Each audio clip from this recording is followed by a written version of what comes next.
Okay, so this week we are moving into looking at rape culture and how rape culture is defined, what some of the indications of a rape culture are. And we're going to be looking at a reading called Men, Masculinity, and Rape Culture. And I think the importance of this article, a couple of different things to keep in mind when you're reading this. This is a specific look at how the culture has constructed gender roles and how those constructs of gender affect things like sex and sexuality and the prevalence of rape that we see all around the world, particularly in Western culture. Remember, too, that when you read this article, this is coming from a feminist perspective. It's coming from a more of a social constructionist perspective. Those are the theoretical approaches to the article. And also note that the article is written by a man, by a scholar and academic named Michael Kimmel, who has studied masculinity for many, many years and has done a lot of writings and videos and different things talking about the importance of examining masculinity. Also remember, if you think back to the article that you read called Patriarchy, the System, one of the factors that those authors talked about, or that author talked about, was this concept of the path of least resistance. The path of least resistance is what keeps our gender role system in place. It's what keeps things like power and oppression and inequality in place. And if you think back to that, the path of least resistance is that feeling that people have living in a patriarchal system, that they don't really want to swim upstream, they don't want to rock the boat, they don't want to say or do anything that's going to draw attention to them as being different.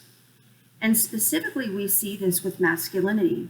It's part of the construct of masculinity, again, to have no sissy stuff, be the big wheel, be the sturdy oak, and give them hell. Remember, those are the four factors of this male gender role identity that has been so prevalent in recent history in Western culture. And so when we see masculinity constructed that way, it is going to affect the relationships that people have, particularly the sexual relationships that they have. And for males then, feeling like they have to live up to this standard of masculinity means that they're not going to push back against things that happen. So an example that I often use with this is that, let's say you have a group of men together and one of them says something derogatory about a female, or maybe he says something derogatory about another man who is maybe a little bit more feminine, or maybe he doesn't identify as heterosexual. And let's say a joke is made about this. The other men in the group typically will laugh at the joke whether they agree with it or not. They'll go along with the joke whether they agree with it or not, because they don't want to rock the boat. Rocking the boat's going to draw attention to them, and it's going to mean that their gender may be in question.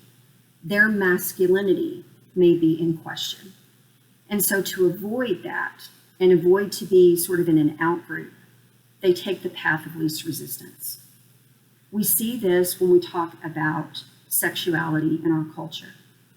And that's what this article is going to address. So read it carefully, and then you'll note in the PowerPoint slides that I have some specific questions for you to consider about this article. The first question I pose is, what does it mean when the article says that sexual beings are made, they are not born? So think about that.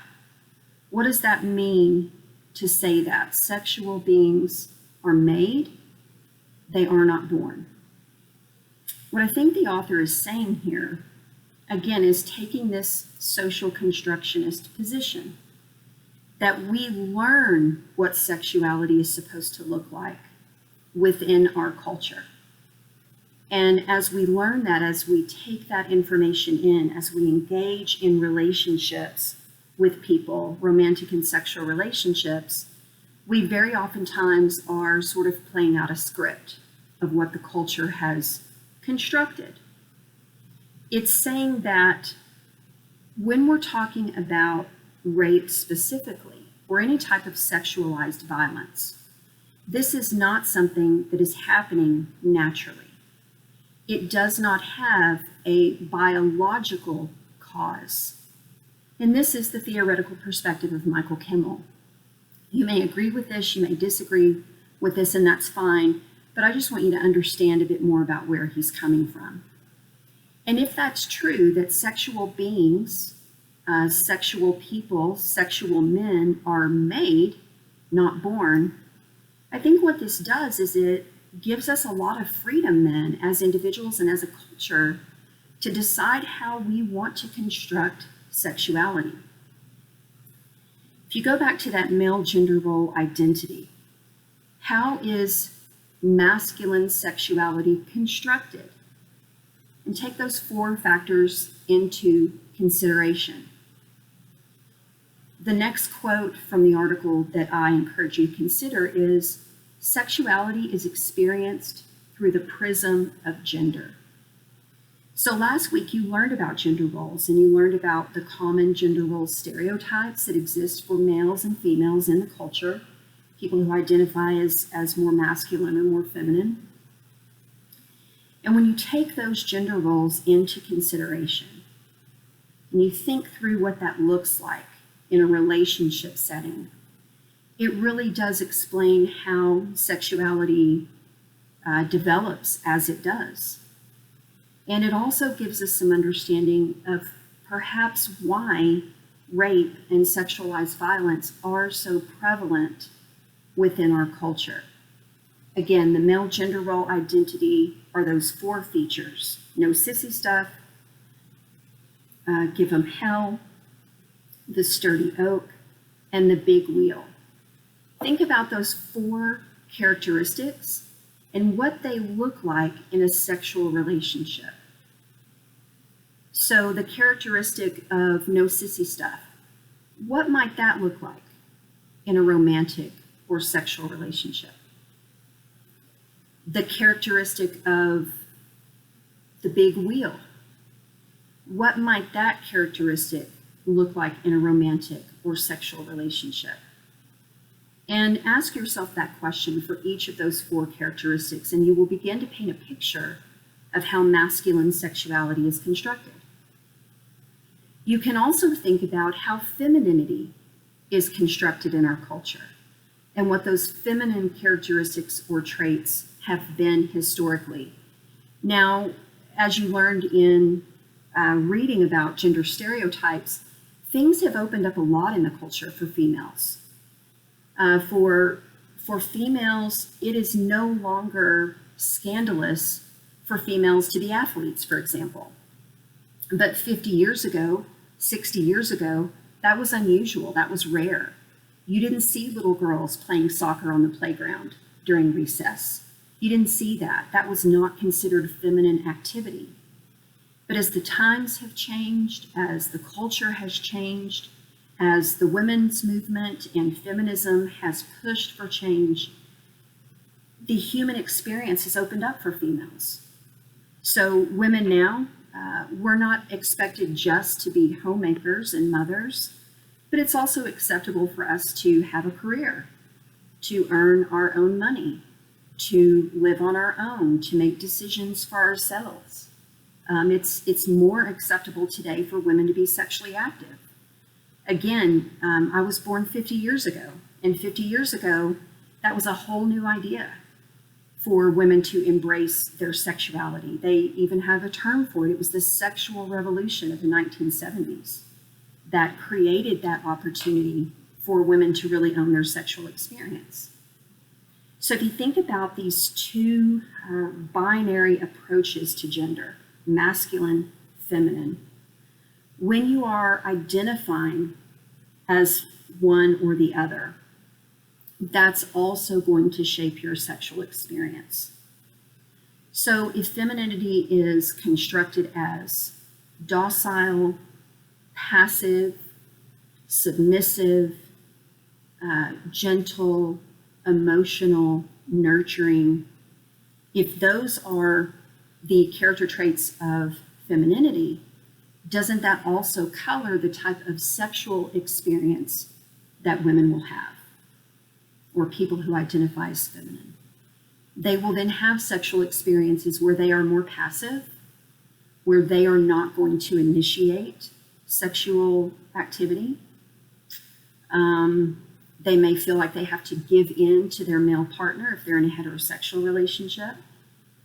So be thinking about that, how gender roles and gender stereotypes shape and really help construct sexuality in the culture.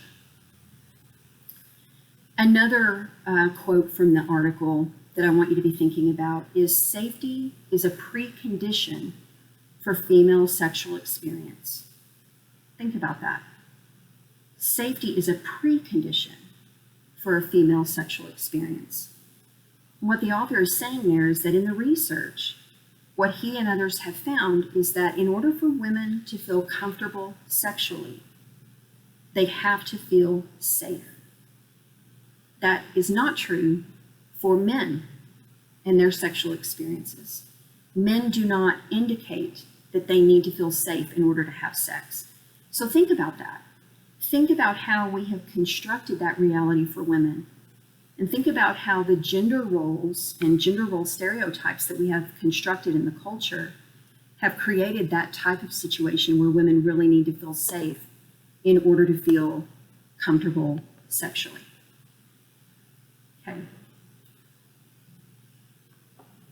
So that's the Men, Masculinity, and Rape Culture article. What we move into now, this information does not come from your textbook, doesn't come much from the article, but from other resources. I have compiled this information in the PowerPoint slides. So make sure that you go through that. And what we're going to be talking about is this concept of sexual objectification. I want to define that for you. When we objectify someone, very simply, we are making them into an object.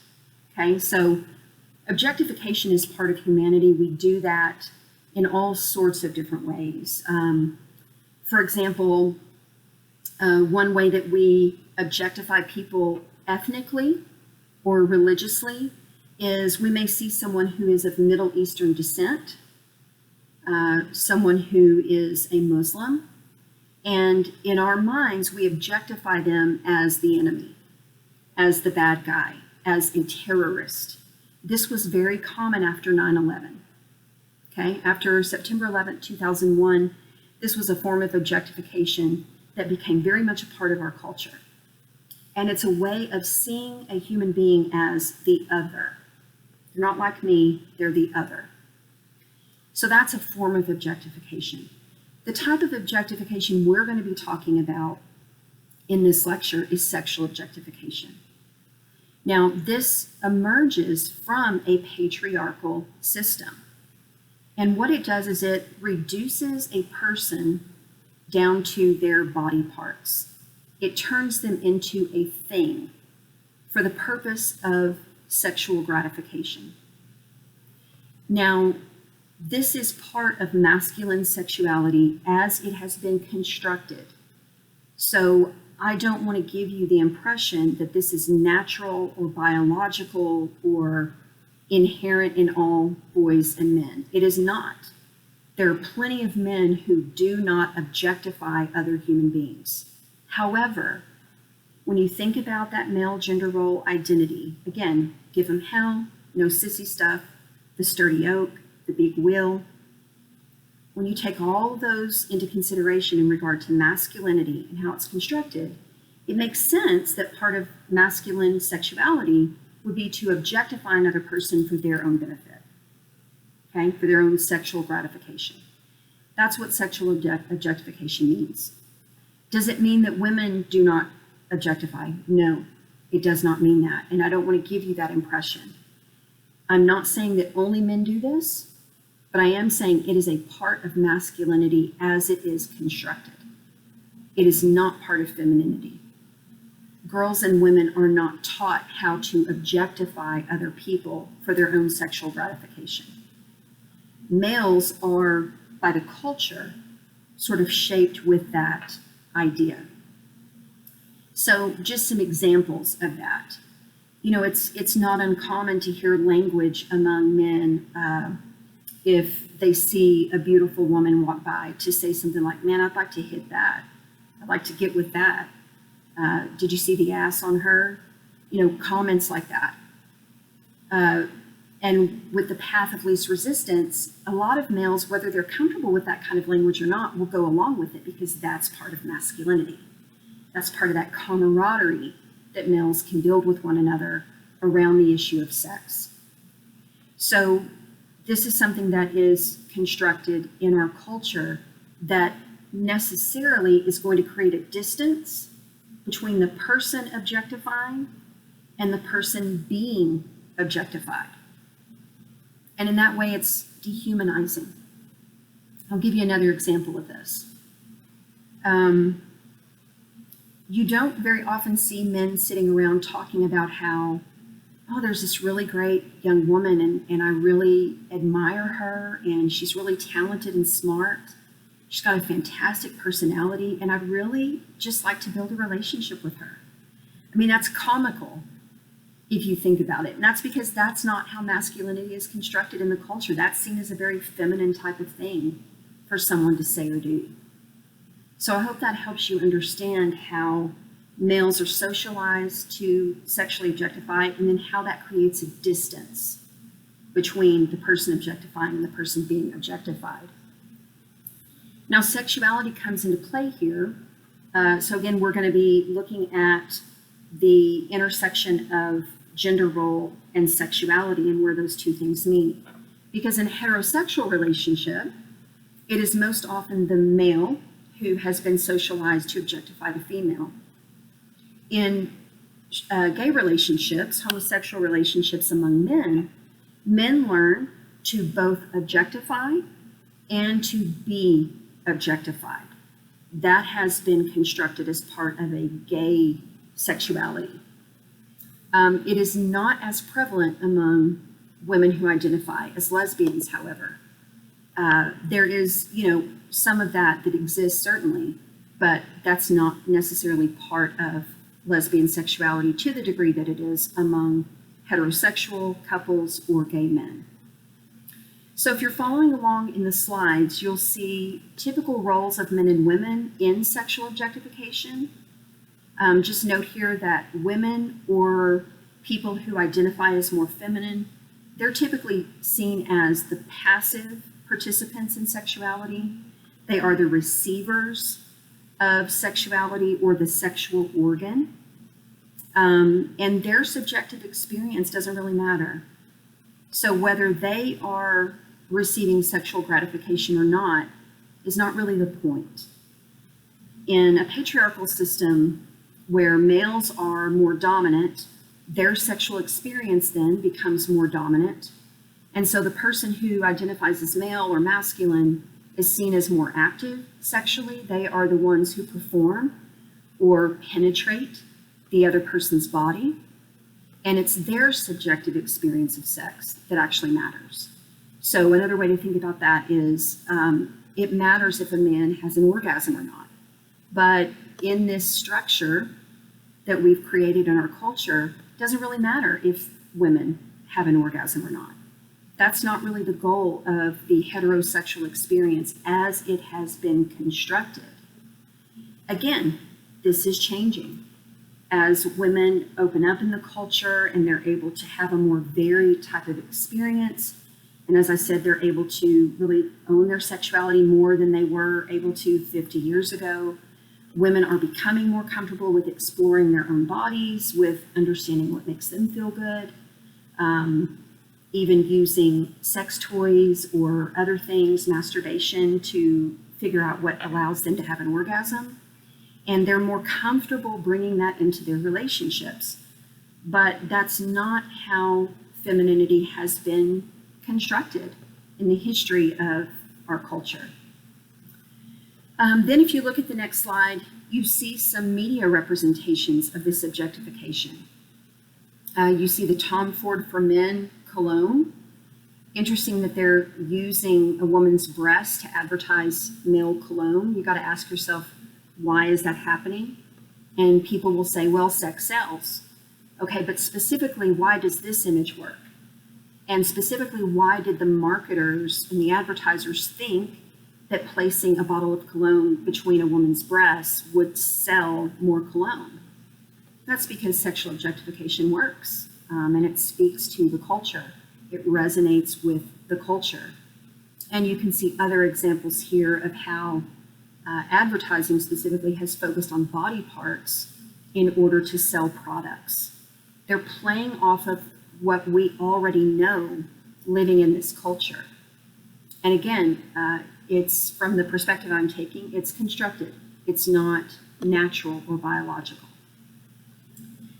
So then we move into the next slide, which you'll see here a pyramid. And at the top, it says what rape culture looks like. I use this pyramid structure as a way to visualize how this process occurs. And so we have to start from the bottom and work our way up. So it starts with having a patriarchal system. Remember, if you go all the way back to the beginning of this semester, we talked about what a patriarchy is, what it looks like, what the characteristics of a patriarchal culture are.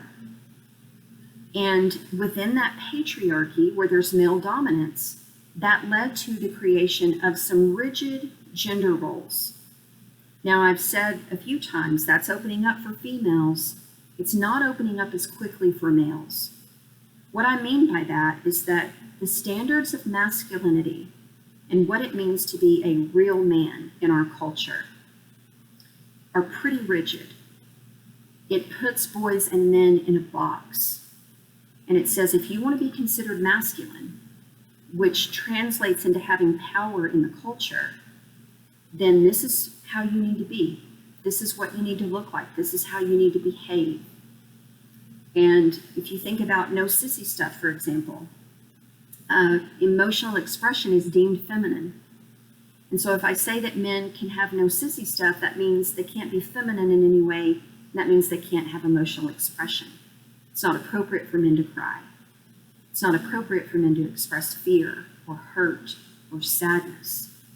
Anger is acceptable for men, but that's one of the few emotions that our culture allows for men without punishing them for expressing it.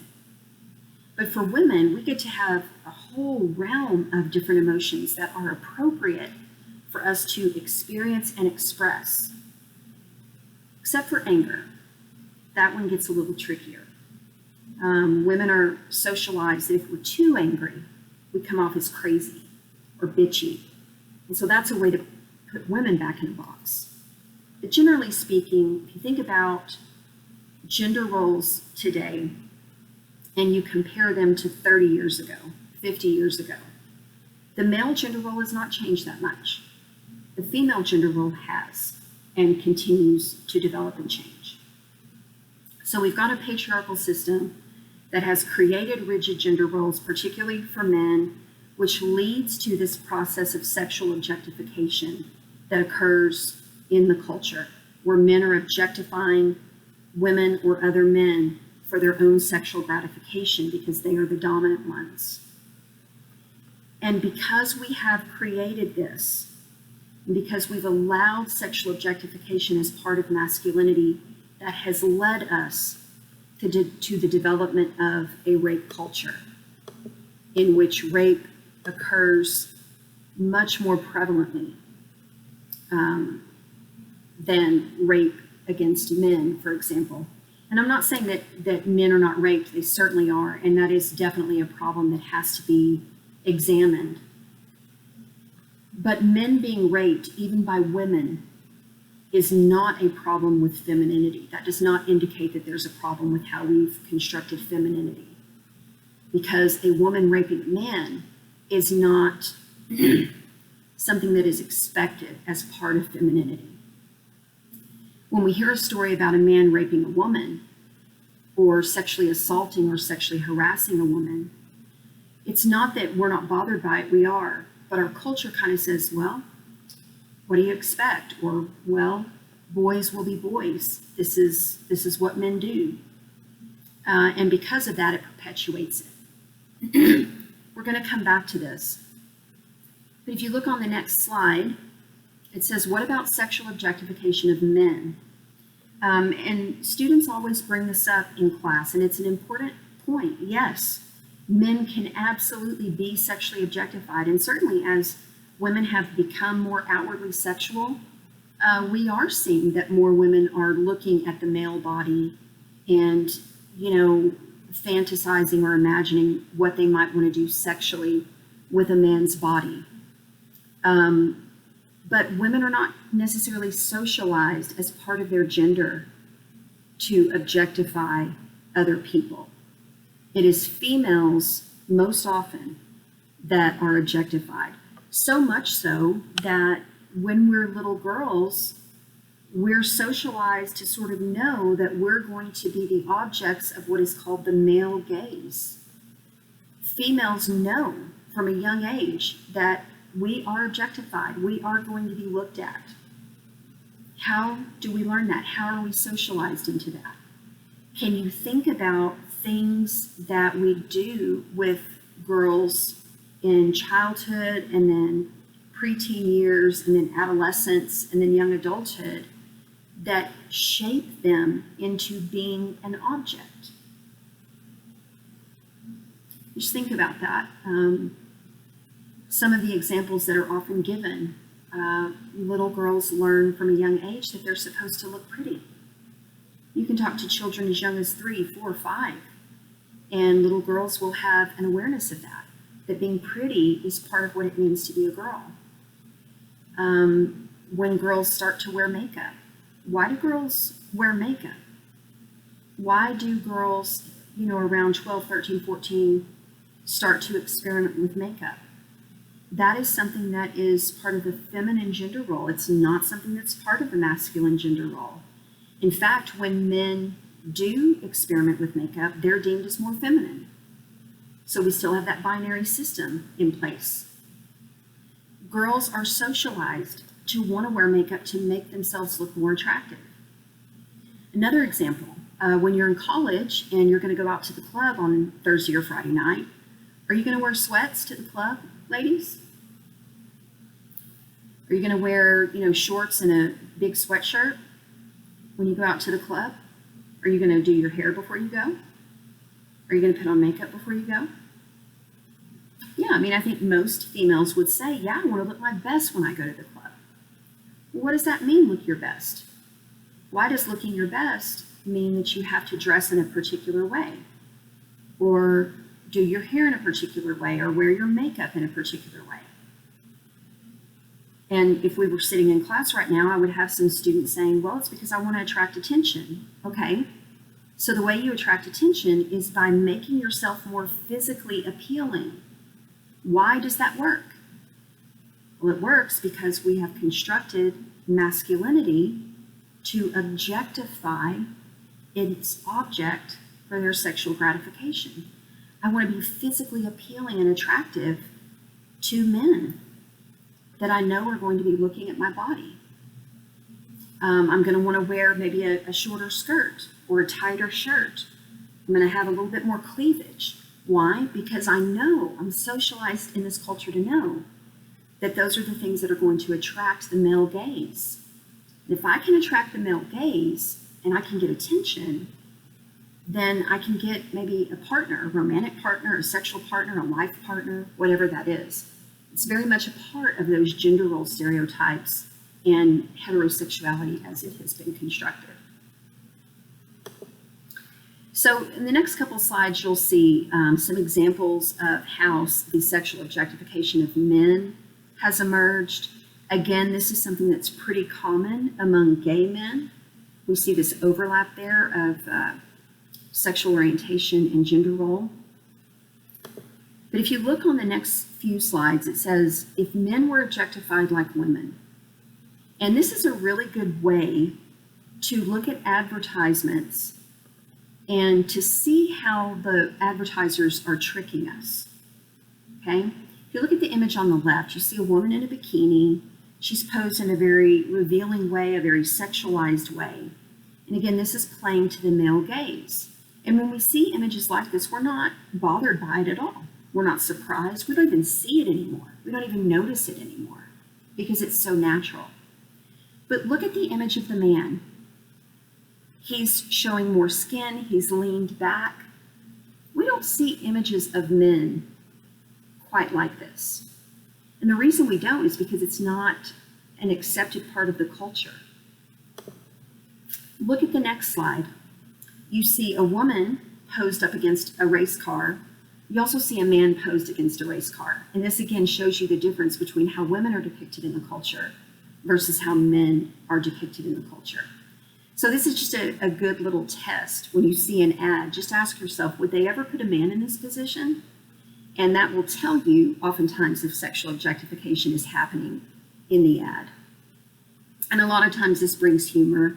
People see these ads and they laugh because they're so unusual. They're so kind of out there. But again, the sexualized images of women are very common and very understood.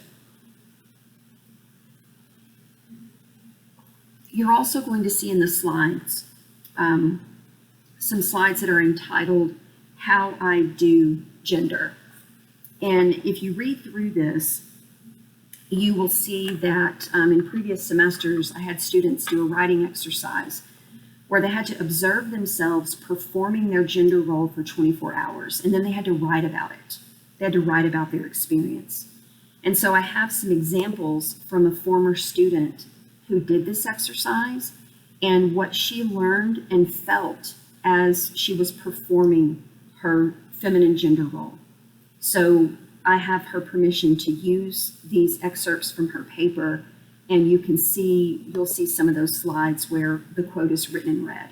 And I think they're very illustrative of this process of sexual objectification that occurs. You'll also note some slides that talk about the effects of sexual objectification. And this just talks about, because this is so prevalent in the culture, this is how it typically affects women. As I said, it begins in childhood.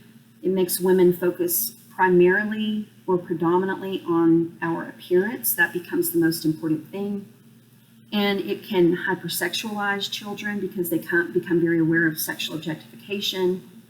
It normalizes it. It can lead to things like, a reliance on dieting or plastic surgery or having just the right skincare products or, all of these things because we feel the pressure of needing to look our best.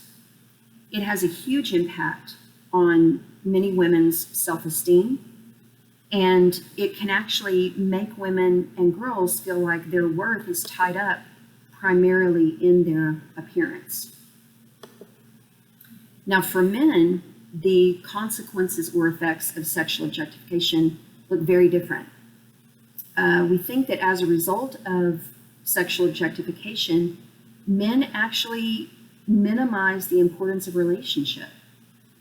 Hooking up is really more about the sex. It's not about the person or getting to know them. Because remember, when I objectify someone, I create distance between me and them. It has a dehumanizing effect. So a man's not looking across the room at a woman and thinking about how intelligent she must be. He's looking across the room at a woman and thinking about how her rear end looks good, or her breasts look good, or her lips look good. And so we've made her an object now. She's not a full person. And then the focus of relationship becomes just upon sex, really. The other thing I mentioned before, too, is that it builds camaraderie with other men. It gives men something to bond over. And that's where you see men kind of catcalling or street harassment that occurs with women. It normalizes that among men. And for a lot of men, it makes their self-worth about their sexual conquest. They don't feel like real men unless they've had sex or unless they've had sex with X number of partners or whatever. And that's something that's really perpetuated in the culture. Now, as I said, among gay men, They are socialized to objectify, but also socialized to be objectified. And so we see some gay men going the route of females when it comes to things like focusing on appearance and dieting and plastic surgery and, things like that. We see more of an emphasis on that. And then ultimately the effects of this sexual objectification process are sexualized violence and a rape culture.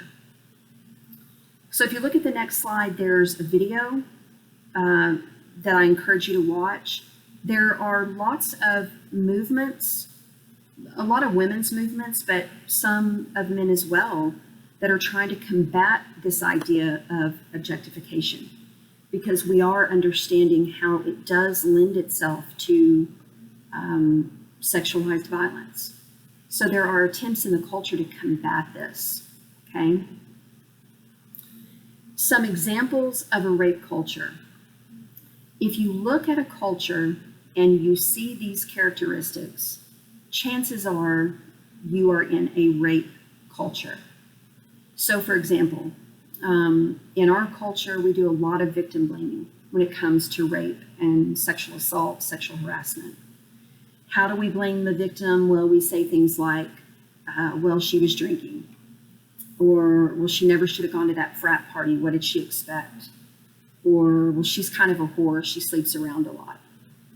So when a man is accused of rape, we look to the victim and say, okay, but what did she do to cause this? We may trivialize her experience and say, well, boys will be boys. That's what guys do. A rape culture allows things like sexually explicit jokes or even rape jokes. We also will say things like, well, I don't really believe her. I don't really think she was raped. I think she woke up the next morning and regretted it, and so she cried rape. This is one that I hear a lot among young people, for sure. And what I want you to understand is that the rate of false reporting is actually very, very small. We know that only about 2 to 5% of rape allegations are actually false. Okay, these are reported rapes where we find out that the alleged victim made it up. What that means is that between 95 and 98% of rape allegations are likely true. So think about that difference. Again, we typically scrutinize the victim. We don't really scrutinize the perpetrator. We see a lot of gratuitous violence in our movies and our music. I'm sure you all have examples of this from different forms of entertainment. We also put a lot of pressure on men to have sex. Again, I said before, it's part of masculinity as it's structured in our culture. So men and boys feel a lot of pressure to conform to that. We also say things like, well, if she got raped, she probably asked for it, or she's probably really sexually active. Again, blaming the victim. Also assuming that men don't get raped, or if they did get raped, then they're not a real man. That's another example of living in a rape culture. Refusing to take rape accusations seriously. And then this last one I think is particularly important. We teach women how to avoid getting raped, right? So if I'm walking to my car in the parking lot, I'm going to hold my keys so that my key is sticking up. And girls and women learn to do this from a young age. So if someone comes up to me, I can stab them with my keys. Or things like selling pepper spray or mace to women. That's another way that we have to think about keeping ourselves safe. Or we know things like don't walk at night, don't go running at night, don't walk across campus alone at night. Always make sure that we lock our cars when we get in them. And you can come up, I'm sure, with dozens of things that women have to do in order to protect themselves or to prevent being raped. But our culture does not actively teach men how to not rape. Think about that. And what does it say about the culture that we put the responsibility on the female? Okay, so then there are some slides on exactly what rape is, and it's important that you understand these terms and what they refer to. Also important that you understand the law as it applies in Texas on how rape is defined. You also have some statistics there to look at about the prevalence of rape in our culture and the effects of rape as well. The mental health effects of rape are incredibly problematic, incredibly traumatic, typically affect a rape victim for their entire lifetime.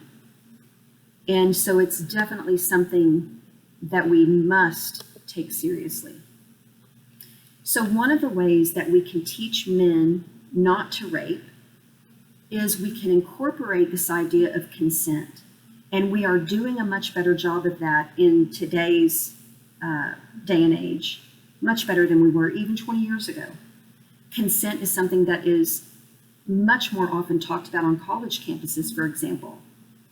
Offices like the RISE office here at Texas Tech, the Title IX office, they are making attempts to teach people about consent so males and females, anyone, regardless of how you identify, that you can understand how to ensure that consent is part of your sexual experience.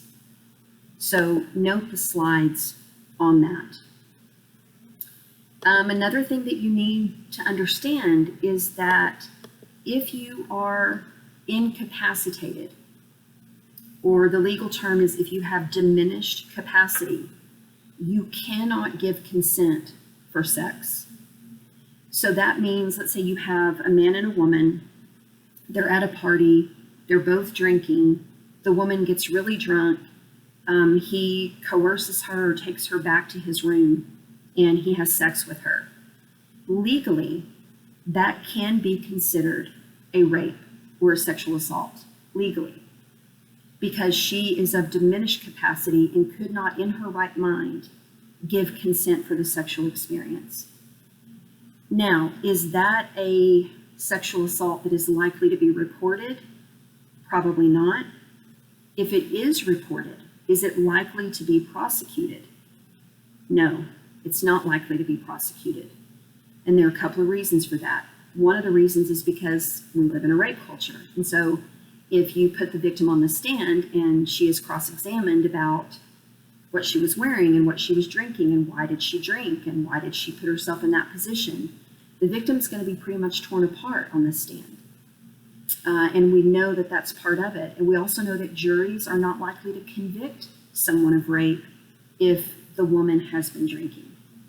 So again, that's just an example of our culture. And I will say this, think about it this way. We're talking about a heterosexual couple. They're making out, they're taking their clothes off, they're having a good time. At any point, either one of them can say, you know what, I rescind my consent. I don't want to do this. I made a mistake. I don't want to go any farther. And if the other person does not respect that and stop their behavior and they press on, that's an intentional act. It's intentional. Another way that you can think about it is this.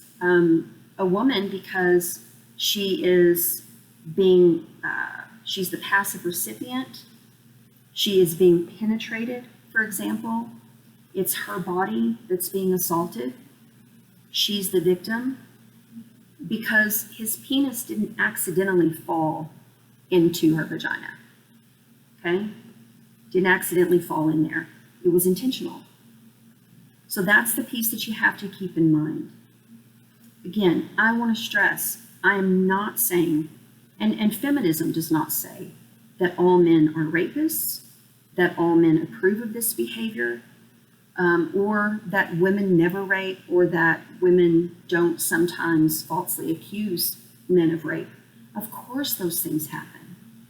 What we're saying from both an academic and practical perspective is that this is something we have accepted and constructed about masculinity, that males are going to be the more dominant ones, that males are going to have the power in the relationship, that masculine or male sexual pleasure is what's most important, that in order to achieve that, of course, he's going to see her as an object, and that's just part of masculinity. We've accepted that as a culture as if it's biological. And from a social constructionist perspective, which is the one I'm taking today and the one that Michael Kimmel takes, from a social constructionist perspective, we can do it differently. It's not inevitable that sexualized violence is part of masculinity or part of our culture. So there is something that can be done about it and something that should be done about it. So that's the lecture on sexual objectification and rape culture. For the rest of this week, you're moving into media and reading in your textbook about the different media influences. And then you're going to read this great article called Undressing the Ad. And this is going to prepare you for your big assignment that you'll have next week, where you have to select some ads and then analyze those ads using what you've learned this semester. In order to do that, you need to understand these 3 levels of meaning that the article talks about. That when you look at an advertisement, you have the surface meaning, the intended meaning, and the cultural or ideological meaning of the ad. So read the article thoroughly, read the definitions, and then you've got just an activity to do on your own that's, it's not for a grade, but it's going to help you with your final project. And that is, you're going to look at the ads in the PowerPoint presentation at the end, and you're going to see if you can come up with the surface meaning of each ad, the intended meaning of each ad, and the cultural or ideological meaning of each ad. And I've got some different examples there, and just some different concepts that you need to consider. I'm going to put up a discussion, and this will be a non-graded discussion, but this is a way for you to share your responses to these ads and compare with your classmates and see if they're coming up with the same ideas, just to help you kind of understand fully what you're doing so that next week you're prepared. And I'll be providing more information about that. So if you have any questions about anything that we've talked about, anything I've talked about in this lecture, please shoot me an email and let me know, and I'm happy to clarify anything that you might be struggling with. Also, I just want to recognize that this can be a very sensitive topic for people, and I know for some it's hard to get through because you may have some personal experience with this. It is a difficult topic, and I think it's important for us to wrestle with it. There's an optional video posted on Blackboard. You are not required to watch it, and it's individuals talking about an experience with sexual assault. If it feels too sensitive for you, by all means, don't watch it. That's okay. But if you just want to understand a little bit more about this topic and you're interested, please feel free to watch that. So again, let me know if you have questions.